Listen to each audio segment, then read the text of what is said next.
ఒకప్పుడు నేను చూశాను ఆడబిడ్డలు ఇంట్లో వంట చేయాలంటే పెద్ద సమస్య. గంటల తరబడి వంటింట్లో ఉండేవాళ్ళు. వంటింట్లో నుంచి బయట వస్తే కళ్ళలో నీళ్లు వస్తా ఉండేటివి, కడుపులోకి పొగబోయేది. నా తల్లిని చూశా.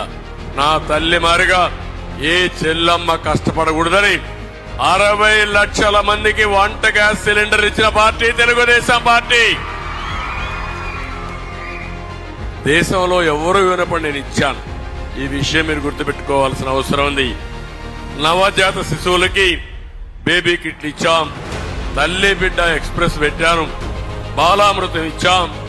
కడాన కొంతమందికి శ్రీమంతాలు కూడా సరిగా చేయలేదంటే నేను ఆలోచించి సామూహిక శ్రీమంతాలు పెట్టిన పార్టీ.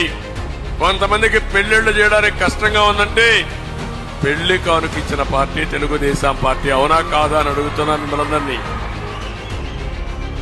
మళ్ళీ అదే మరిగా తల్లికి వందనం ఒక కార్యక్రమం పెట్టి ఆడబిడ్డలందరినీ మీ పిల్లలు మీకు రుణపడి ఉండేట్టుగా ప్రతి సంవత్సరం స్కూలుకు పిలిపించి మీ కాళ్లు గడిగి మీకు పాదాభివందనం చేశామంటే శాశ్వతంగా మీకు రుణపడి ఉండాలనే ఉద్దేశంతోనే ఆ రోజు తల్లికి వందనం కూడా పెట్టాం.